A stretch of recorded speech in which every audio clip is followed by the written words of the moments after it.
teman-teman semua, Assalamualaikum warahmatullahi wabarakatuh. Hai, ketemu Desmai lagi. Hari ini di video baru, alhamdulillah hari ini saya keluar ya. Keluar mana maksudnya?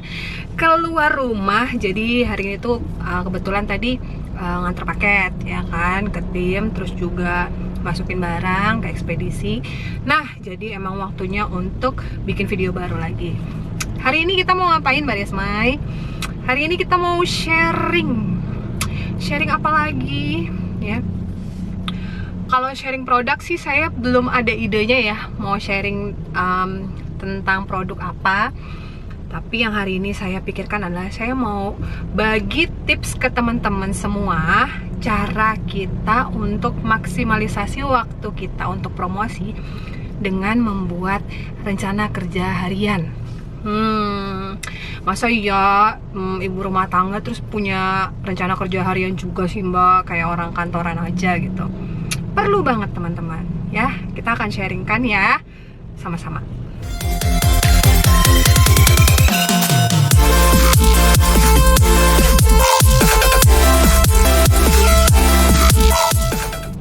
Oke, jadi saya mau mau sharing sama teman-teman tentang kita gimana caranya sih bikin RKH gitu ya, atau rencana kerja harian. Dan itu tuh buat apa? Kalau di bisnis kita ini manfaatnya apa gitu. Nah teman-teman, kita perlu menyadari satu hal dulu ya.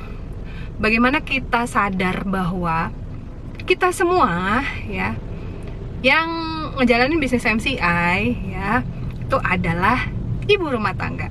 Ya ada juga ya kan, yang bapak-bapak juga ada ya, ada yang bapak kantoran, ada yang bapak rumah tangga mungkin ya. Terus ya ada bapak-bapak entrepreneur kali ya, yang di rumah aja tapi bisnisnya banyak gitu. Atau mungkin masih ada juga yang mahasiswi atau yang mahasiswa. Pada intinya adalah mayoritas ya, kalau misalnya saya ngelihat di jaringan saya, itu mayoritas yang menjalankan bisnis MCI adalah ibu rumah tangga. Nah, kenapa ibu rumah tangga ini tetap perlu untuk bikin RKH? Ayo, kenapa? Gini loh teman-teman, karena mayoritas dari kita yang menjalani bisnis MCI adalah ibu rumah tangga, ya penting banget kita punya RKH. Kenapa sih gitu? Karena ya secara kodratnya ya, secara tanggung jawabnya, seorang ibu rumah tangga itu banyak banget yang dia harus urus, dengan pembagian waktu yang dia juga harus jeli gitu teman-teman ya. Ketika kita ini statusnya ibu rumah tangga ya kan, tapi kita memutuskan untuk punya bisnis ya, berarti kita menerima gitu, menerima bahwa ada tanggung jawab yang harus tetap kita kerjakan, dan kita juga punya tanggung jawab terhadap bisnis kita. Nah, kedua hal ini ya, kalau menurut saya sih harusnya balance. Kenapa harusnya balance? Kenapa terus? Ya, jadi gini, banyak yang saya lihat ya dari sharing-sharing tim saya, member-member baru gitu yang ada di kedalaman. Ini ada beberapa yang kesulitan untuk mendapat restu dari suaminya menjalankan bisnis MCI. Jadi kayak sembunyi-sembunyi lah gitu ya. Terus kalau misalnya ada suaminya itu dia nggak boleh pegang handphone lah gitu. Nah ini cuman perlu satu hal sih ya, dua hal ya. Satu, bagaimana kita mampu gitu komitmen untuk memberikan proving atau bukti ke pasangan kita. Dan kedua, dimana kita bisa bertanggung jawab atas segala tugas atau tanggung jawab yang memang ada sama kita, si ibu rumah tangga ini. Ibu rumah tangga ini tanggung jawabnya apa aja? Banyak banget ya kan. Apa aja Mbak? Banyaknya itu gitu ya. Yang pasti kita bertanggung jawab terhadap anak, itu udah jelas gitu ya, kayak nemenin anak daring gitu. Terus juga tanggung jawab ke rumah tangga, misalnya kayak nyiapin makan gitu kan, terus masak mungkin, beberes rumah. Terus juga tanggung jawab terhadap suami gitu. Nah, tanggung jawab inilah teman-teman yang kadang-kadang dikhawatirkan oleh pasangan kita tidak terjalankan atau terlaksanakan dengan baik ketika kita menjalani satu bisnis. Nah, itu yang dikhawatirkan oleh mereka. Sementara kan pasangan ini gitu ya, kalau kita baru join di bisnisnya, otomatis kan kita belum banyak yang bisa kita buktikan. Mungkin dari bonus belum seberapa gitu, penjualan belum seberapa gitu. Jadi untuk membuat sebuah trust gitu ya, supaya pasangan kita support dan dia percaya bahwa ini bisnis yang baik, itu memang perlu usaha dari kitanya. Nah, terus apa kaitannya Mbak sama RKH? Apa hubungannya gitu sama rencana kerja yang harus kita bikin gitu loh. Orang kita cuma ibu rumah tangga biasa ya, bebas-bebas aja gitu kan. Promosinya kapan, terus ngurusin bisnisnya kapan gitu. Kan nggak perlu pakai rencana kerja segala. Perlu teman-teman ya, supaya apa? Supaya yang seperti saya sampaikan tadi, supaya balance. Jadi gini ya, kita ya kan, kalau misalnya memang mau ngejalanin bisnis, ya itu tadi harus bisa menempatkan waktu-waktu yang benar gitu. Bagaimana kita ngurusin si tanggung jawab ini, sama bagaimana kita mengembangkan bisnis kita. Nah itu perlu pembagian waktu teman-teman. Nggak bisa semuanya serabutan gitu, campur-campur semuanya. Ya misalnya nih, ini kita bicara tentang contoh kasus lah. Ya misalnya teman-teman apa ya, yang kayak setiap harinya memang sibuk gitu.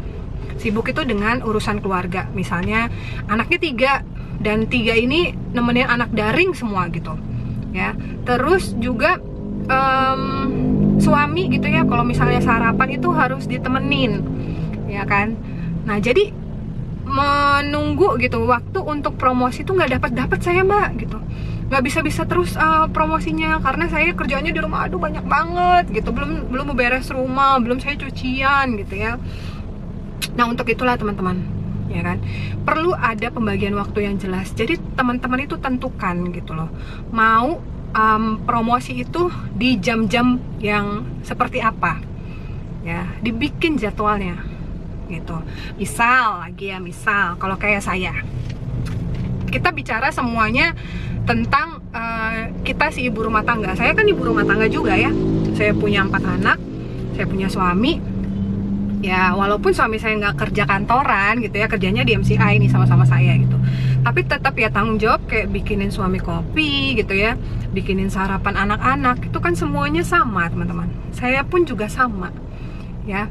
Walaupun mau leader kayak mau udah di level apa, semua tuh sama. Kalau kita punya pasangan, berarti kan punya pasangan dan punya keluarga, punya anak, ya mereka itu dulu yang prioritas gitu.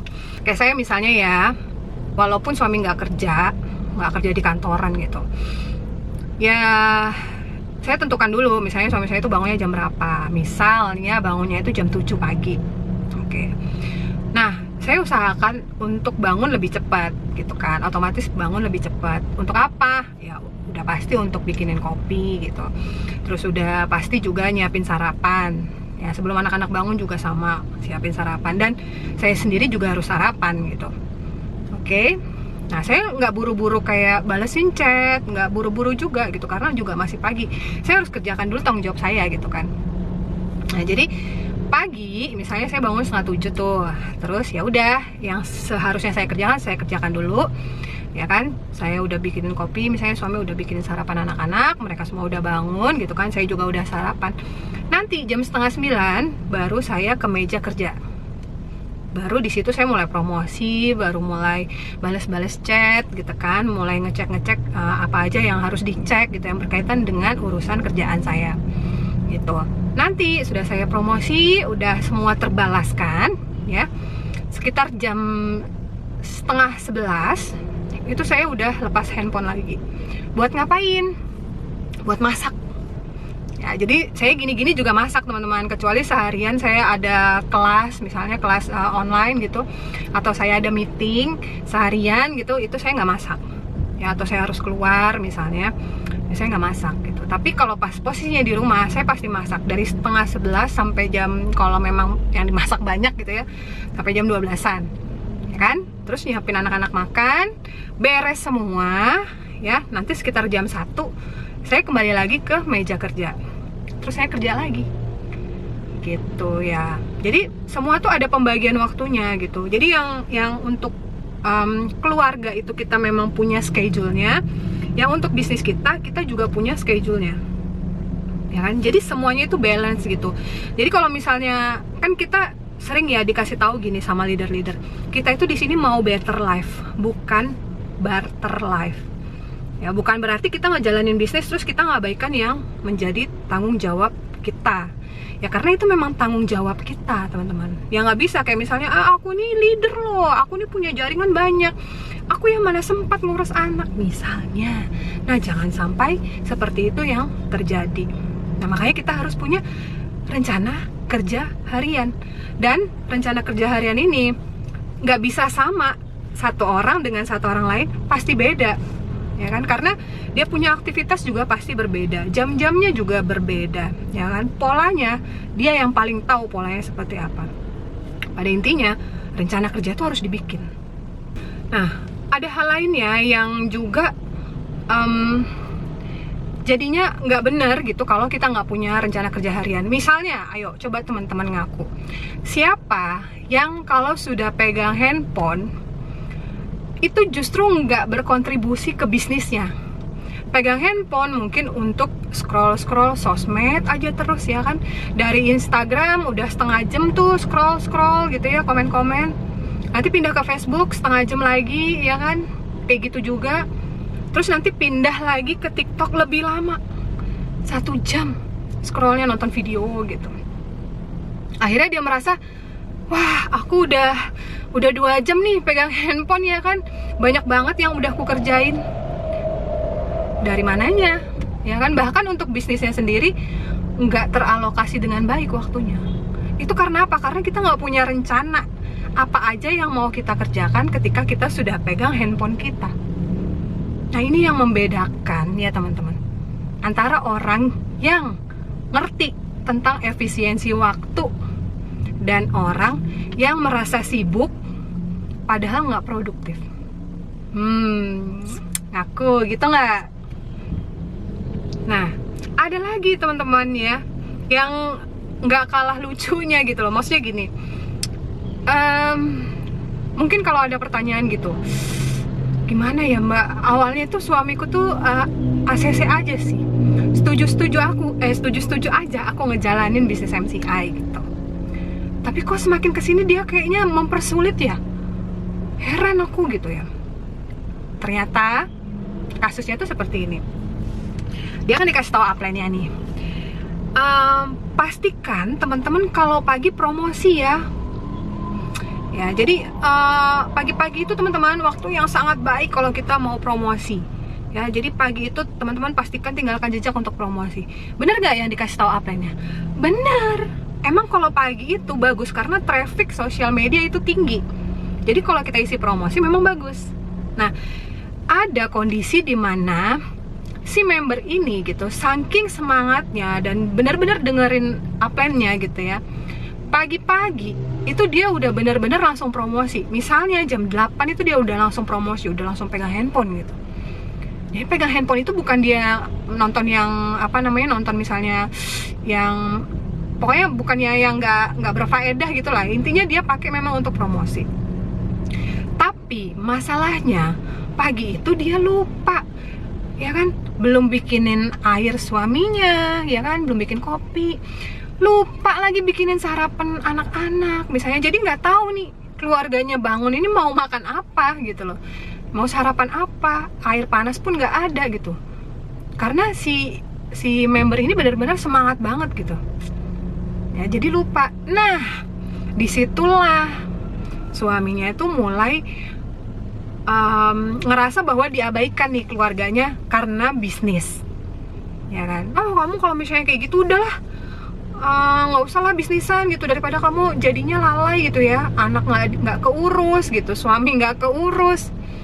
Akhirnya di situ dikatakan bahwa suaminya nggak support, ya kan? Padahal dia juga nggak main-main pegang handphonenya, bener dia memang promosi, tapi dia tidak sesuaikan pembagian waktunya dengan baik. Nah jadi ya teman-teman, sekali lagi, karena kita memang statusnya adalah ibu rumah tangga, kita itu nggak bisa memungkiri bahwa kita punya banyak sekali tanggung jawab ya. Ditambah lagi kita mengambil keputusan untuk berbisnis, ya kan? Berarti kita tambah lagi tanggung jawabnya untuk bisnis kita.